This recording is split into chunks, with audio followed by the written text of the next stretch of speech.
Will he play? Won't he play? We'll find out tonight. Connor McDavid maybe making his return for the first time since March 20th. Hello, everybody. Welcome to the GCL Diesel Oil Stream pregame show. Tom Gazzola with you, live inside the EST satellite studios in downtown Edmonton. Hernan Salas back at EST Global HQ. If you're listening on iHeartRadio, TuneIn Radio, or EdmontonSportsTalk.com's audio player, we appreciate you so very, very much. And then, of course, if you're watching on YouTube, hit that thumbs up button as we get rolling. Oilers and Blues, one of 5 games on the schedule tonight. Let's welcome in the Latino Heat.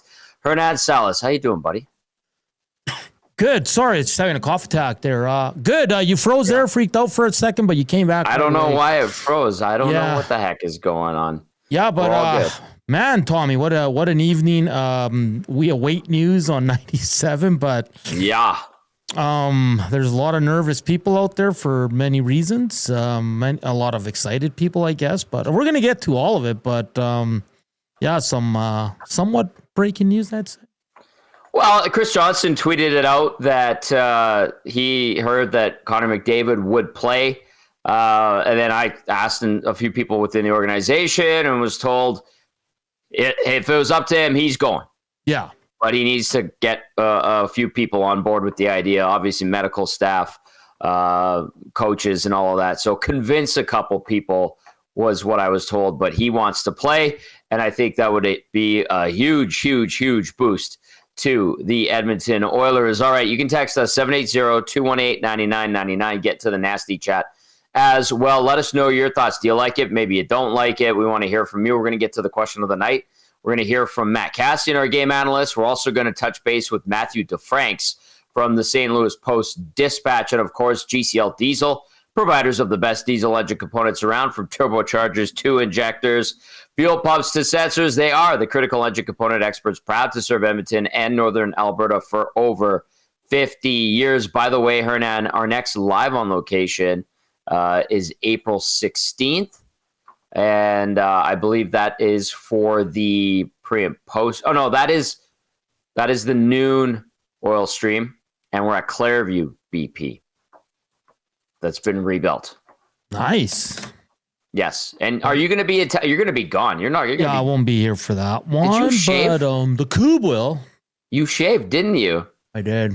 You're ready for Mexico. Well, I shaved yesterday. Well, I didn't see you after you shaved.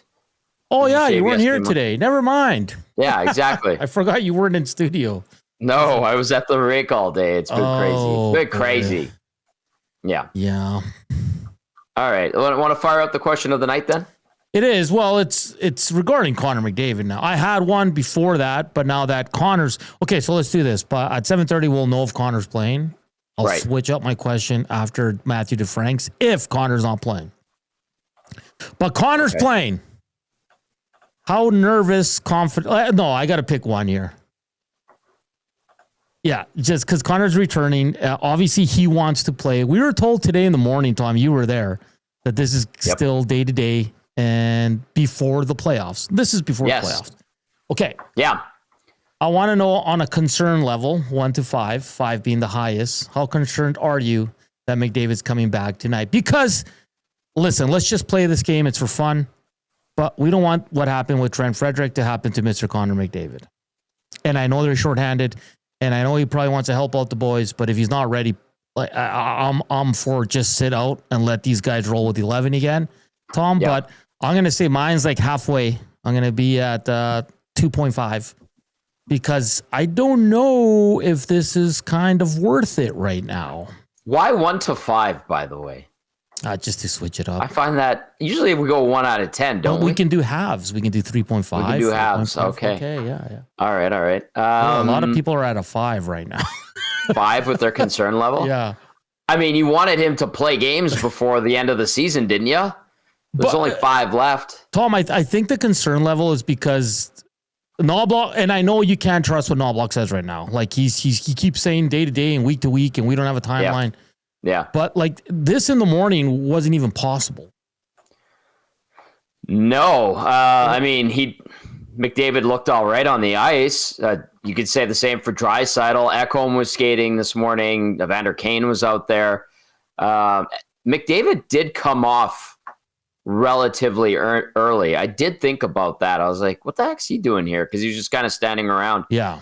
And I was like, that's a bit odd. But I didn't think anything of it. I didn't think he'd be coming back. I knew he was likely going to play some of those games at the very end next week, basically, at the very end of the season.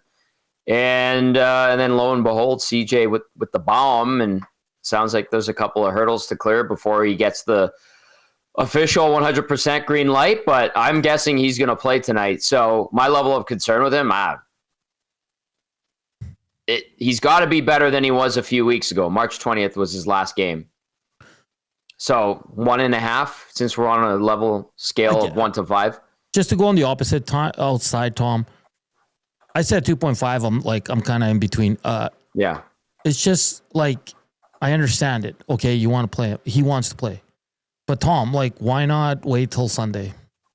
Why not give it? Do you know what I mean? I think that's the mentality some people that are worried about it have. Yeah. But again, Connor knows his body better than anyone. If he says he's good to go, he's good to go. And 1.5. And they have great doctors. And I'm sure if they weren't comfortable with him playing tonight, they would say so.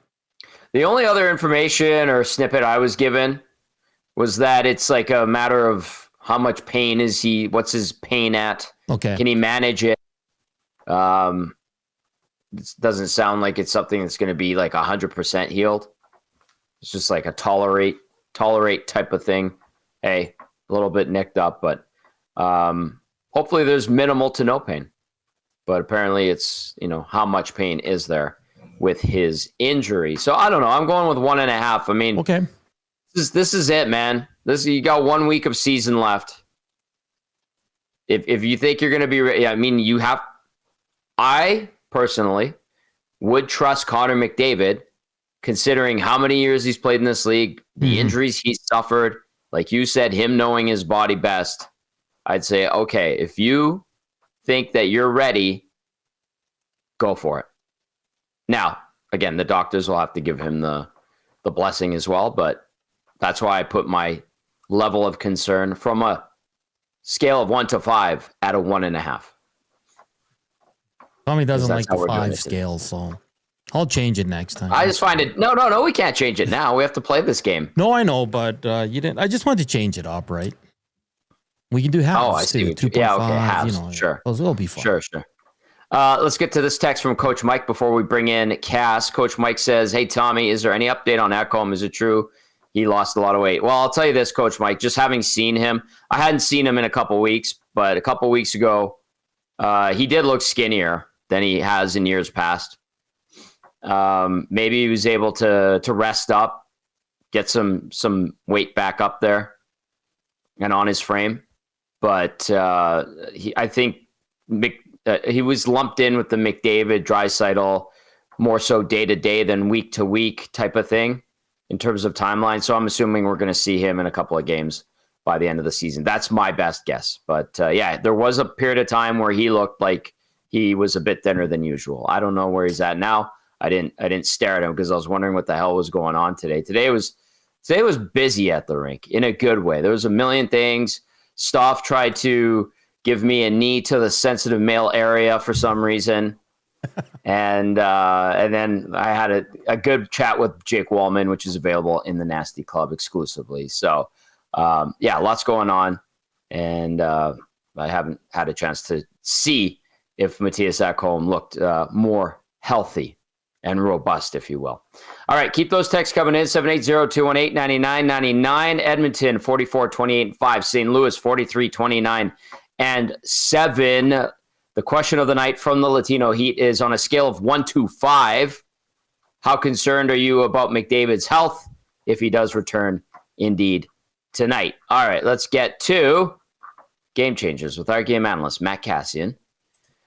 Cass coming in and brought to you, as always, by David Bunting Real Estate. David Bunting, consistent top-producing realtor in the greater Edmonton area and has been for the last 17-plus years. He is community-driven and understands what it takes to make a difference in our city. So check him out, DamonBunting.com, or visit his Instagram at Damon Bunting Real Estate. Hello, Cass. How are you? That is a very flowery shirt. Or is that paisley? It's like it's not quite paisley. It's sort of paisley. Flowery. It's a flowery shirt, Tommy. Looks like you went golfing. Did you go golfing? The simulator? I did not go golfing today. No, I was at the rink though. I didn't see you there. We did the alumni skate after. Oh, I didn't take part today. Yep. The work world was a little crazy prior to that. I wanted to make it down for morning skate, and things went a little all over the place if you pay attention to market news at all. So no wasn't able kidding. to make it down as early as I hoped. So what a crazy day. I'll just leave it at that.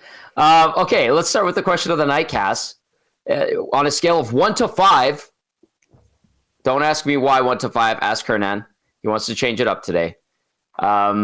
Where is your concern with McDavid in his potential return? I'm assuming he will play tonight.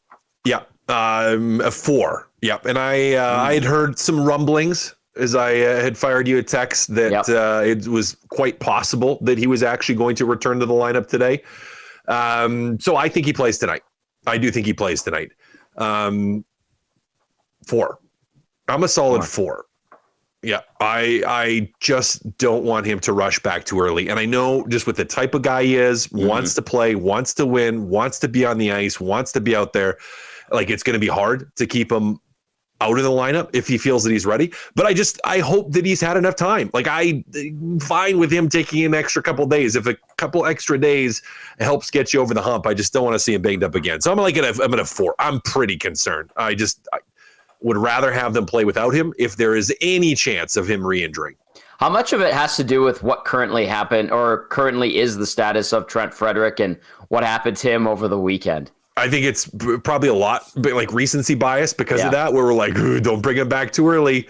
And really, Frederic could have been, and they kind of said that, like, given the all clear, he's good to go. He's all right. It responded well in skating. And then all of a sudden something happens and it's like, oh, well, here we go again, which really sucks for Trent Frederic. And it sucks for us because now all of a sudden we're panicking about McDavid coming back to the lineup. Maybe we shouldn't, but I'm going to feel it.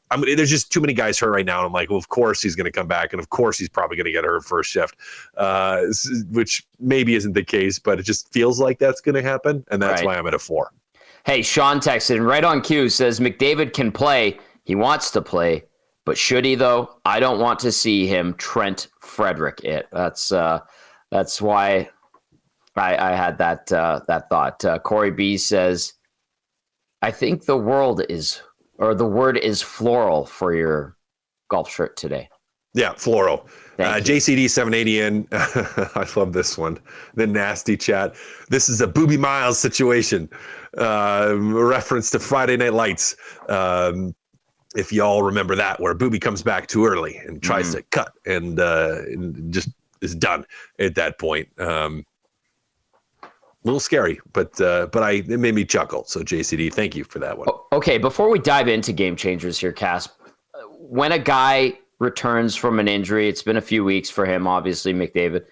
And he has to, as I was told by people within the organization, convince a few people first. Who are those people and what is that process like?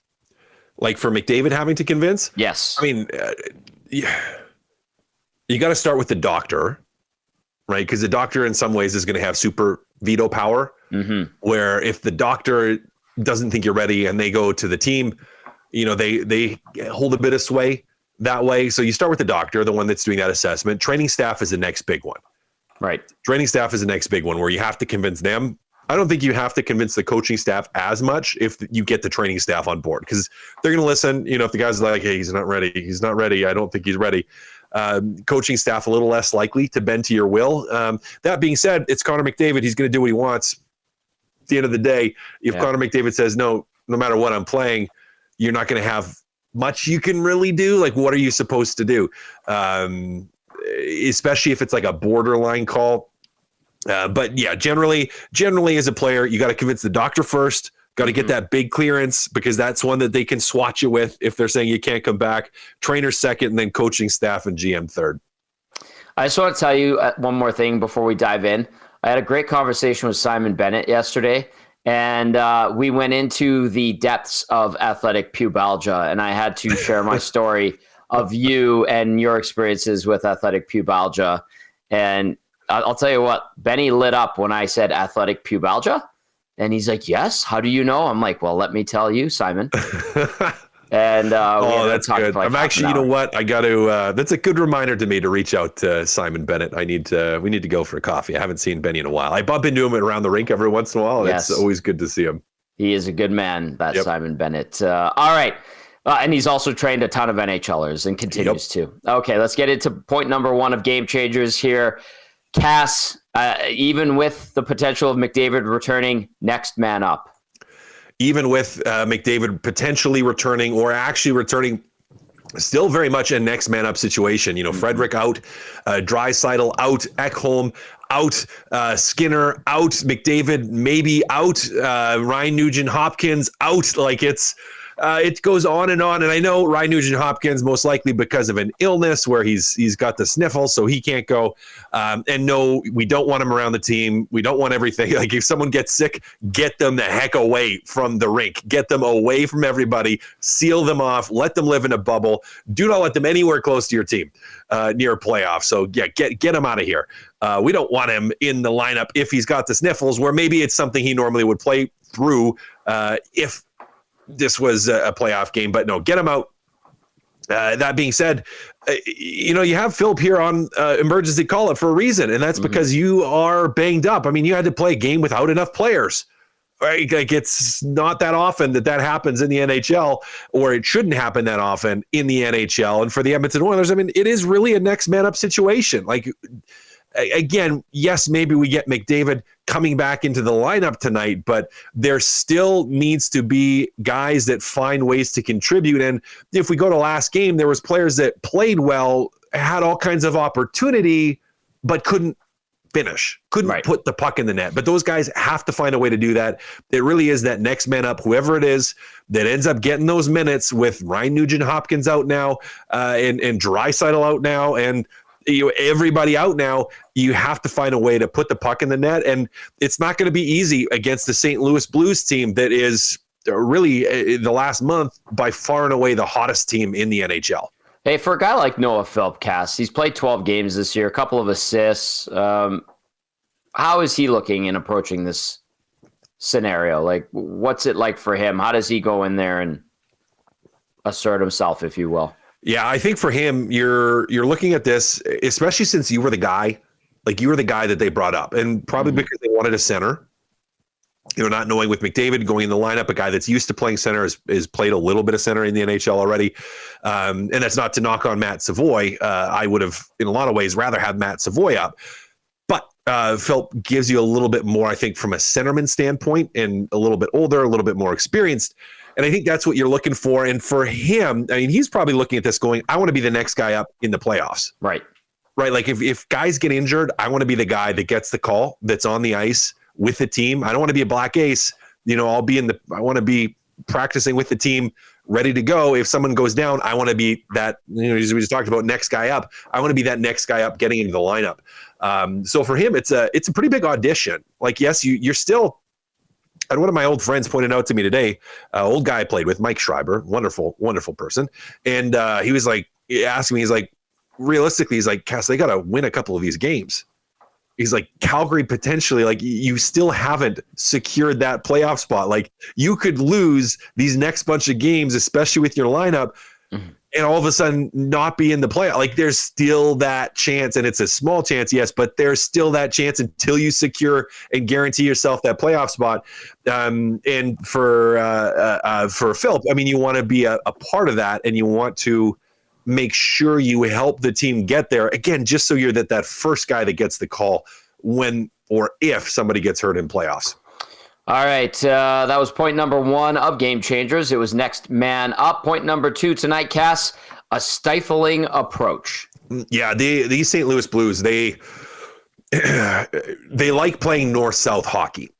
You have a coaching change, and the coaching change has been pretty dramatic.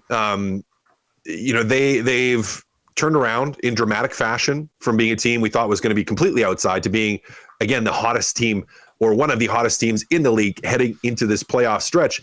And they're doing it not just with good offense, but with really good defense as well. Like all areas of the ice, really good at shutting down the rush, really good at giving up or not giving up secondary chances around the front of the net. They close you off well in the defensive zone, and they play really aggressive in the defensive zone. It's a north-south team, too, when they transition to offense. So you don't see a lot of hope plays, is what we used to call them. Those plays where you're just kind of throwing it and wishing that something happens, and maybe every once in a while it does, but most often it's not. Like, they play a lean game, and watch for that today. Even with Dylan Holloway out of the lineup, they play a north-south game, and they don't screw they don't screw around, Tom. They don't dink around. They don't try to do stuff that's too fancy. Like, they play a simple, honest, fast-paced north-south game. Defensively, they really try to close you off, and they've done a really good job of it. Like, this team is firing on all cylinders right now. It's going to be a huge challenge for the Edmonton Oilers. St. Louis Blues coming off a 12-game winning streak, had that snap by the Winnipeg Jets the other night. St. Louis has been tremendous basically since the Four Nations face-off concluded. Yes, Jordan Binnington has been rock solid indeed. St. Louis going into action tonight, 20-15-4 on the road. Edmonton, 23-12-3 on home ice. Edmonton has won 3 of the last 4 meetings, by the way, against St. Louis, 3-0-1 in that stretch. All right, point number 1 of Game Changers was next man up. Point number 2, a stifling approach. Point number 3 tonight, Cass, specialty situations. Yep, a huge specialty situation for the Edmonton Oilers power play. Now, if Connor McDavid does play, that gives your power play a pretty big boost. But Tom, as you guys talked about in the post-game show that I wasn't able to do the other day, their power play was garbage. 0 for 6. You can't really excuse 0-6, right? Like, that's not something you can have happen and expect to win a hockey game, especially against a team that you should beat. You can't have a power play that goes 0-6. You have to find a way. You have to find a way with your power play opportunities to make them count. And I think even more against a team that is feeling it as well as the St. Louis Blues, and that plays defensively right now as well of the St. Louis Blues, and offensively as well as the St. Louis Blues. They are really good 5-on-5 right now. Your few chances may come on the power play. Like, the power play execution, this is make or break it type of time for me, for that power play, like where you need to find a way to be a difference in a game. You need to. If you are special teams, you have to be better. When you look at your combined penalty kill power play, you have to be positive. You have to be at least +1 between your power play and your penalty kill, I think, tonight against, again, a Blues team that's playing really, really well, and you're playing shorthanded here. You have to find a way to have your power play be the difference in this hockey game, because it was absolute manure. It was horsey manure or cow manure, lamb manure, some kind of farm animal manure. Like, it was just smelly and gross and not used for anything. But hopefully, it's broken down enough that it is turned into fertilizer, which has then been put in fertile soil, and now bushes and trees and things are growing and building off of that, and they can actually do something with it, because it was just that awful last game. But that is a very roundabout way of saying their special teams were crap last game. No, they're absolute crap. Yeah, that's fair. All right, it is Game Changers with our game analyst Matt Kassian, Gazzola and Salas with you as well here on the GCL Diesel Oil Stream pregame show. Late start again at 8 o'clock as the Oilers and Blues close out the season series. If you can, if you want to throw us a line, text us 780-218-9999. And if you're watching, you can get into the nasty chat. I want to get to this text, Cass. Comes in from Marino. Says, is Derek Ryan in the lineup? If not, why not? He is supposedly still in the city. Okay, 3 questions there. First one, well, the statement, not so much the question. He's supposedly still in the city. He is, from what I was told the other day. I did not see him skating. I did not see if there was a stall in the room still for him, but he did not report to Bakersfield. And I also had an update for Bakersfield the last couple of days. Josh Brown finally returned to the team. He was gone for a month, did not skate in that time. Travis Dermott, after being reclaimed by the Oilers, from the Wild, did not report immediately, also awaiting the birth of a child. And then was there on Wednesday, Cass. Dermott took the warm-up prior to the game. Did not play, did not travel with the team due to illness. And it's a bit concerning when you hear stuff like that, because those are veteran guys that have been in the NHL quite a bit.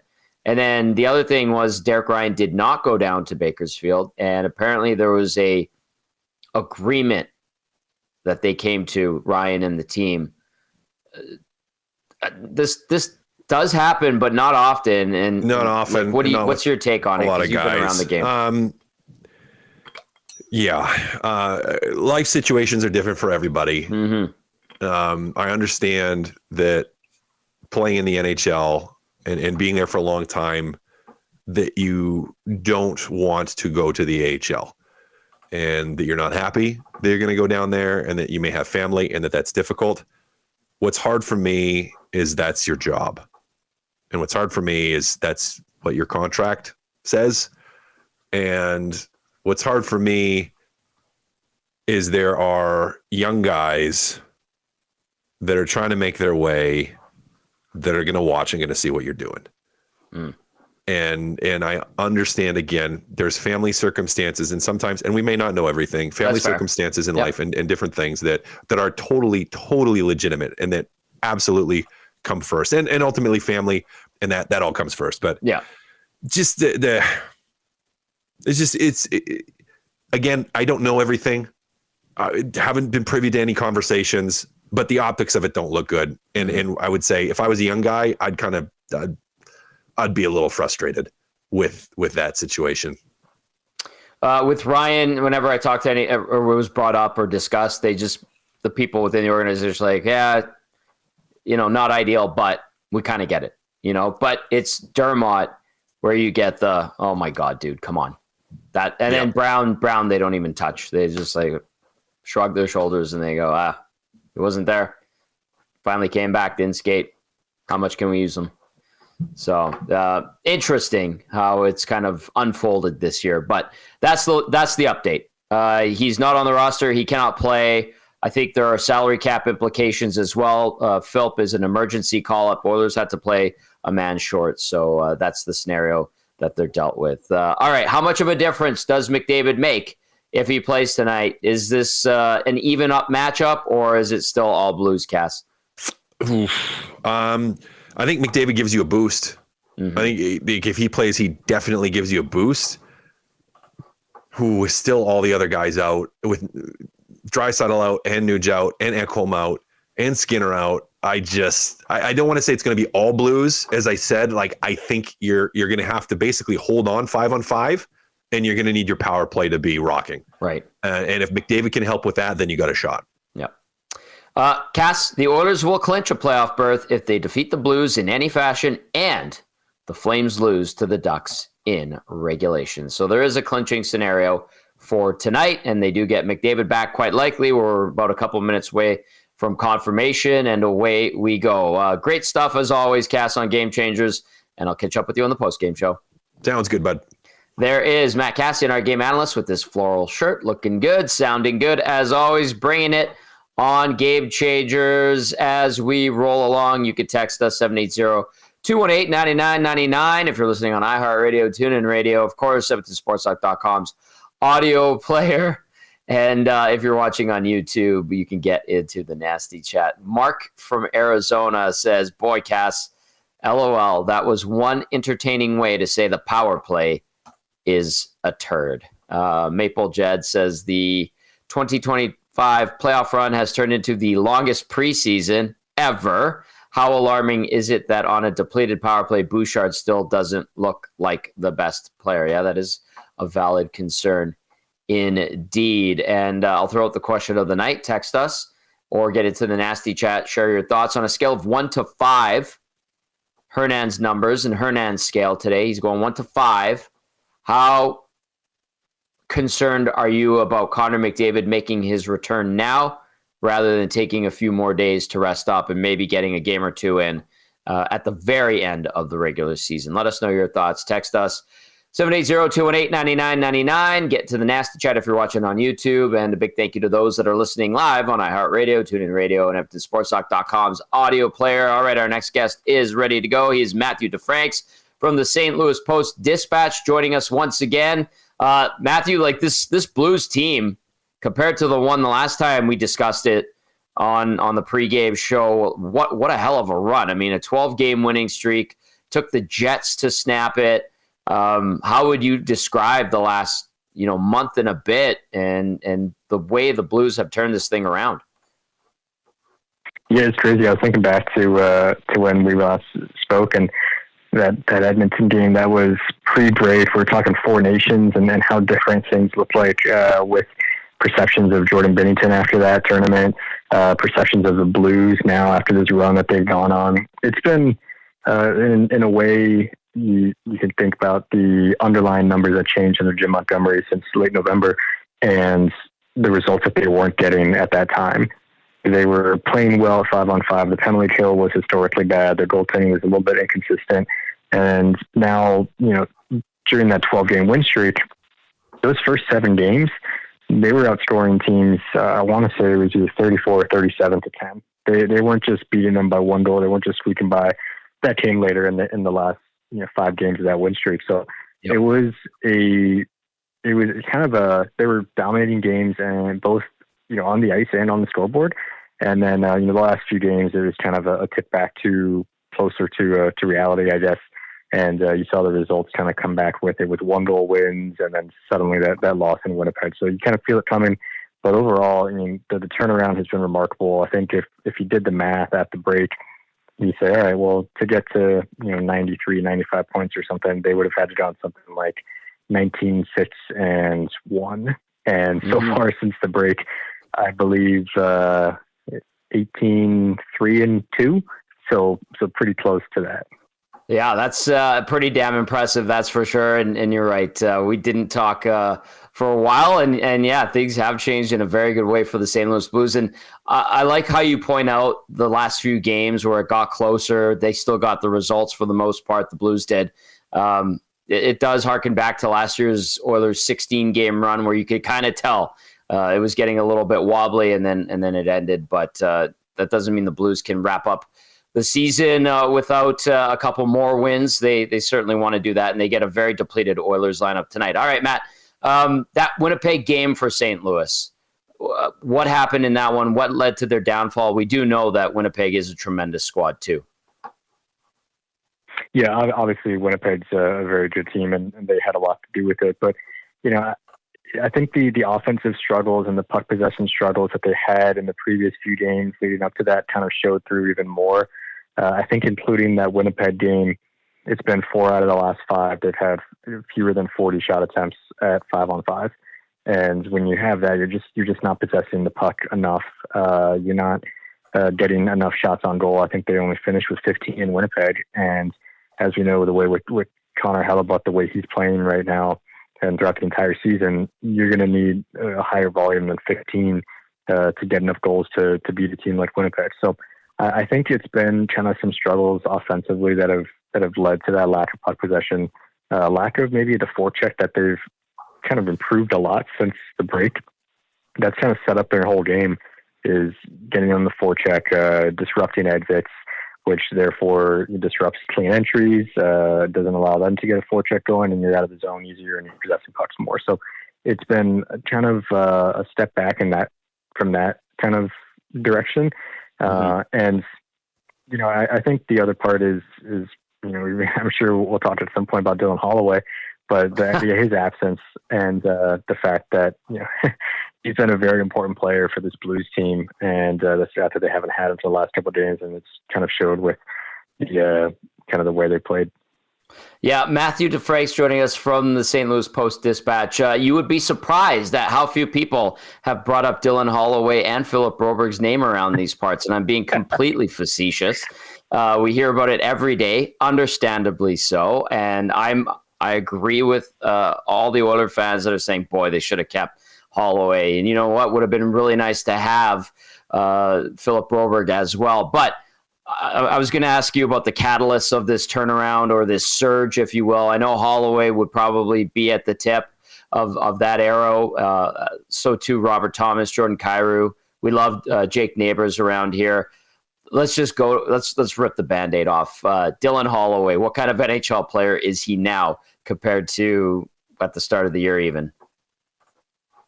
Yeah, I think back pretty often to August and the offer sheets, and you look at the numbers and they're above market value. That's what you have to have in order to get the player on an offer sheet. If it was at market value, they would have been matched. And that's just how it works, right? And you look at it and say, all right, 2.3, that's a little heavy for a guy who has 18 career points. But okay, they said they had top 9 expectations for him, and that's the way that they're paying him, and he's going to be overpriced for a couple of years, and then we'll see what happens. And suddenly it's one of the best contracts in the league right now. If you line him up in terms of cap hit versus goals, assists, points, all of that stuff, and you see where he ranks in the league, it's basically like him and Matt Duchene and Connor McMichael in the non-entry level contracts filter, right? Yeah. So he's become one of the best bargains in the league, and the chemistry that him, Shen, and Kyrou kind of had on that line together, it worked. I mean, him and Kyrou play the game similarly in their own style. I mean, they both have a lot of speed. They have some skill. Obviously, Holloway's a little bit more physical than Kyrou is. Kyrou maybe has a better finishing quality to him, but the fact is they work together. And the other thing that I think the Blues really love about Dylan Holloway, and this is whenever you talk to anyone in the organization, whether that's Jim Montgomery or Doug Armstrong or his teammates, they love Dylan Holloway's work ethic. And they love that he's on the ice. He's a guy that's on the ice for 45 minutes after practice, working on stuff, whether it's just shooting a bunch of pucks, whether it's working on edges, whether it's working on hands. He's kind of dragged, a guy like Jordan Kyrou into that. And obviously all the young guys stay out there with him, but he's dragged kind of Kyrou into that. And even in games when you see him on the forecheck, you see him. Sometimes I'll look at the game sheet after a period and I'll see Holloway leading the team in shots on goal and leading the team in hits. And that's just an element that he brings that not a lot of players have, that can bring both the offensive quality and the physical nature. So he's kind of brought in a lot of different areas for the Blues, and in his absence will be missed. We'll see how long it is. They've announced week to week. The other day when Jim Montgomery was asked, whether Holloway just looks forward to the playoffs, his response was, well, that's all he has now. So he didn't quite say that he's out for the rest of the regular season. And I tried to follow up with that. And he said, we'll just see how it goes week to week, whatever. But given the tone and everything, you kind of think that playoffs is all he's got. And we'll see when that arrives, whether it's game 1 or whether it's later than that. Holloway, 63 points in 77 games. The other guy is Phil Broberg. How has he evolved? What have you noticed about the way his game has come around, Matt? Because that's another guy that was going to be counted on if he had stayed in Edmonton this year on the blue line. Yeah, he's kind of had, I would say, 3 different seasons this year. I think that first month and a half, he was producing like crazy. The numbers were pretty eye-popping for a guy who hadn't had that type of opportunity before in the top 4. And then he got hurt. Mitch Marner fell on his knee. He missed about 4 weeks after that. Came back, was a little slow to kind of get back into things. And so that's kind of that second season coming back from injury.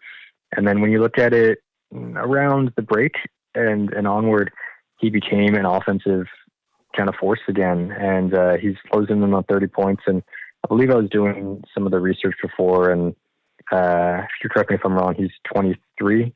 So it was like Blues defenseman, 23 and under, that put up 30-point seasons.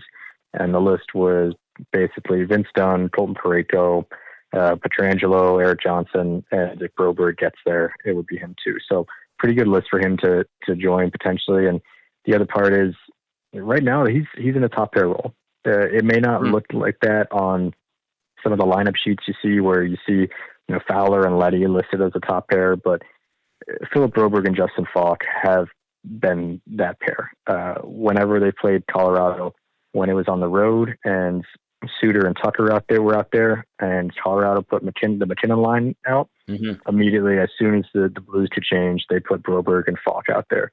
At home the other day, when McKinnon was out there, it was Broberg and Falk against him. They play more minutes than any other pair that the Blues have had since Colt Parayko went down. They play together on the penalty kill a ton.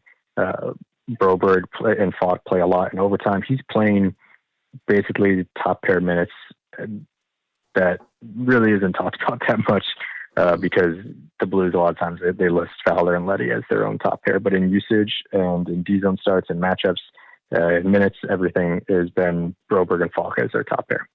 Yeah, 23 years old, 29 points on the season, developing into a pretty darn good NHL defenseman. All right, Matt, what kind of hockey game do you think we're going to see, especially if McDavid does indeed play and both teams looking to get back into the win column tonight? What do you think? Well, I think we're going to see a building united against the Calgary Flames. I mean, both teams need Calgary to lose tonight in order to clinch the playoff spot. But, obviously McDavid changes a lot of things if he's in the lineup and if he's able to play and be Connor McDavid. Obviously, that changes things. And, the Blues themselves, they have a bit of a younger group when you look at it. And, Jimmy Snuggerud and Dalibor Dvorsky may be playing tonight. Like, those are their two top prospects that we will be playing in their first game together. They played individually in games before, but haven't played the same game. And so I think that'll be fun for St. Louis fans to watch. And really, at this point for the Blues, it's about regaining some sort of momentum that was maybe lost in the last 4 or 5 games with the slip and play, including on Monday in Winnipeg. So it's about them kind of rounding back into whatever form they liked previously during their win streak. And then also, I think, finding a mix of forwards that they like, that they can trust heading into the playoffs. Because for the longest time during that streak, they had the same 12. They knew which 12, they knew the combinations, they knew the usage, they knew everything about what they wanted to do up front. And now without Holloway, they're having to move things around, and that'll be a priority in these last 3 games for them. One last thing. I thought it was funny when you mentioned Snuggerud's name. I saw a thing, I think it was from the NHL, or maybe it was the Blues account. He had played 4 games this year, and all 4 games he wore a different uniform. A bit of a quirky little stat, but they've been wearing a bunch of different jerseys lately. Is that true? Yeah, so they wore the 90s retro one, the ones that have like the red at the bottom and the Love those numbers. They wore those ones during his NHL debut, and then they always wear their those powder blue, their old Winter Classic ones from 2017, the powder blue ones. They wear those right home Saturday games, and then he played a home game in the regular home jerseys, and then just played a road game in the road whites in Winnipeg. So he's got the whole look. He's got the royal with the red. He's got the light blue. He's got the regular home. He's got the regular road. The only one he hasn't hit this year would have been their Winter Classics that they wore up in Chicago this year that have the same, just says St. Louis on the front. So if he would have got that, he could have gone 5 for 5 and made it real interesting. But I think those Winter Classics are done for the year. As a Jersey geek, I appreciated that post, and I thought it was a neat little thing. By the way, love the 90s one. Yeah, exactly. Matt, hey, this is great. Always a pleasure to chat with you. I know maybe the Oilers and Blues don't cross paths again. They might. Who knows what happens in the postseason, but let's definitely stay in touch because always a wealth of knowledge, and we appreciate it. All right, have a good one. There's Matthew DeFranks. He's from the St. Louis Post-Dispatch. McDavid is in, Hernan. Jack Michaels says he is in. What do you think? How concerned are you? Bring up the question of the night one more time. Well, he's on the ice for warm-up. Is he in? I'm quoting Jack right now. Okay. Connor McDavid is in the lineup tonight with a picture of a wide angle of Rogers Place. So the question is, how concerned are you about his injury? Is this a rush job? Is he good to go? From 1 to 5, 5 being the highest concern level. And Timber Woodsman says, I'm a 10. I'm very concerned. Norman at Combine says 16. I don't know if he's talking about the question of the day. I don't know. So, yeah, good. I mean, good for the Oilers, man. This is an actual huge bump for them. Yeah. The power play completely changes with him on the ice. 5-on-5 play, everything. Let's just knock on wood. I just did twice that he's going to be all right. I'll do it for everybody too. I just did it. So let's go. Hey man, we were kind of not dreading it, but we were like, this might be tough. They're down Nugent-Hopkins as well due to illness. Yep. So we were kind of like, ooh, can they keep it tight? Can they keep it close against this St. Louis team? But with McDavid, that changes immensely for this team. So good on him. Hopefully he has a good night in his return, and good for the fans going down there. Like if they had tickets already and they kind of saw the lineup, and they're always going to support the Oilers, Tom, but seeing McDavid is extra special.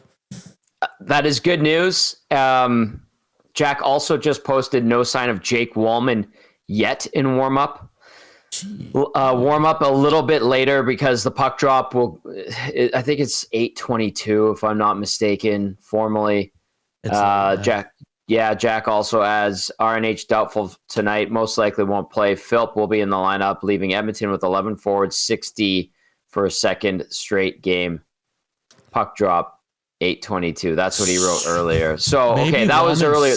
Yeah, maybe Wallman's sick. I hope not, because I sat with him for like 10 minutes today. Yeah, I mean, again, I don't want to jinx anything, but like if he's not on the ice and it's kind of last minute, maybe he got what Nuge got. Don't say that. Knock on wood. Maybe he's just late. Knocking on wood. Maybe he had to go. Maybe he had to go number 2, Tom, and just couldn't hold it. I hope so, but Jack, another update says, as of right now, it looks as though instead of 11 and 6, Edmonton will go 12 forwards and 5 D. What the hell is going on out there? Oh, yeah. Dude, boy. I for me, it's got to be an illness. He was on the ice. Tommy, you sat with him for 10 minutes. It's got to be something last minute here. I would think so. I mean, he was quiet, but he was friendly.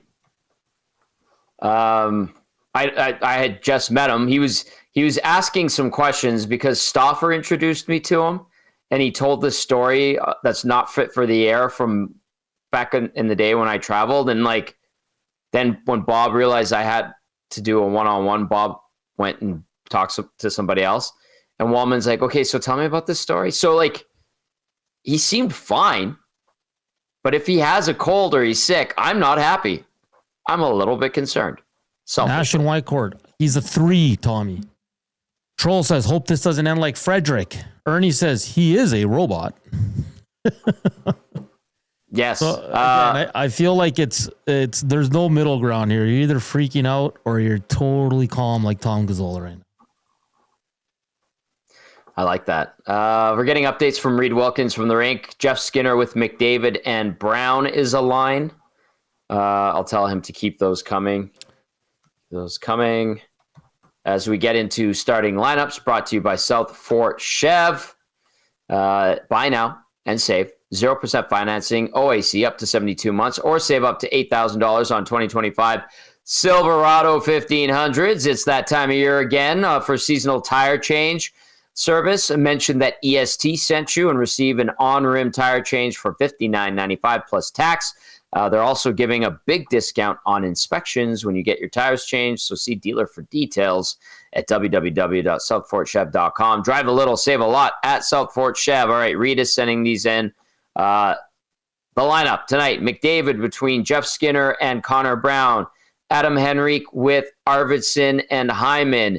Matthias Janmark with Podkolzin and Perry. So that leaves us with Philp, flanked by Jones and Kapanen. We'll see what we get for defense. We're waiting for Reed to send those my way. And then for the Blues tonight, Robert Thomas between Pavel Buchnevich and Jordan Kyrou. Braden Shen centering Jake Neighbors and Jimmy Snuggerud. Oscar Sundquist between Dalibor Dvorsky and Zach Bolduc. And then Radek Faksa between Alexei Toropchenko and Nathan Wolka. Mate, the kid from down under, former Oiler.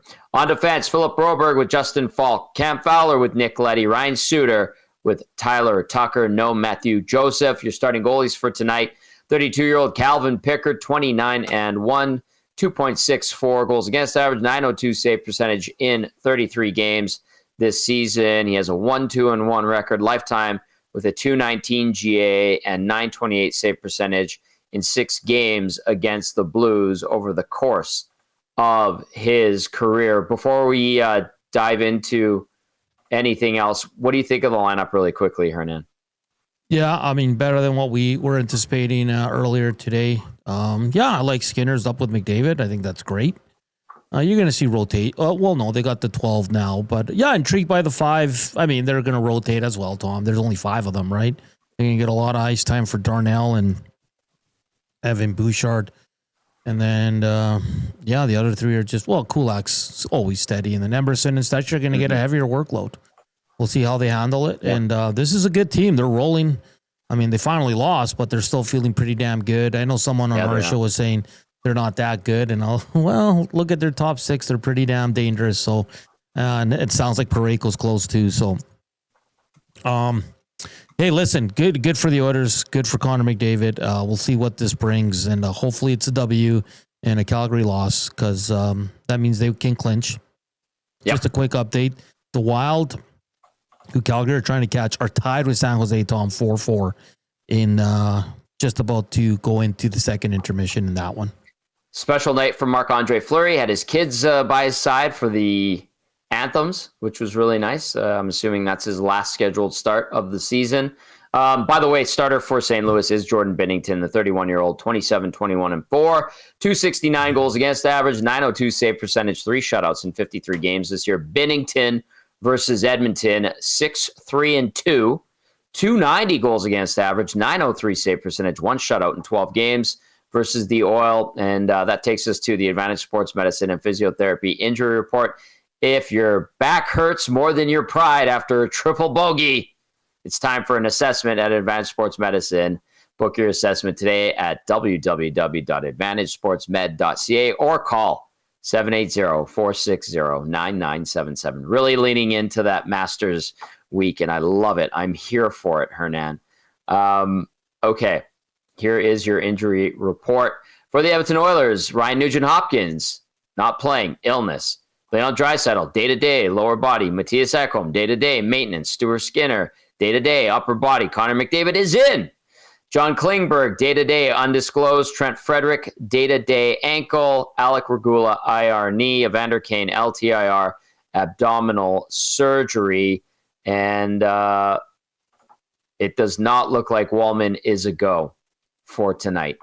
So undisclosed for Jake Wallman, and that's a surprise to many of us. All right, as for the St. Louis Blues, no Dylan Holloway, week-to-week lower body. Colton Parayko, you heard Hernan talk about him there, week-to-week knee. Alexander Texier, day-to-day upper body, and Torrey Krug's been out all year, might not play again, IR ankle. So there you go. There is your Advantage Sports Medicine and Physiotherapy injury report.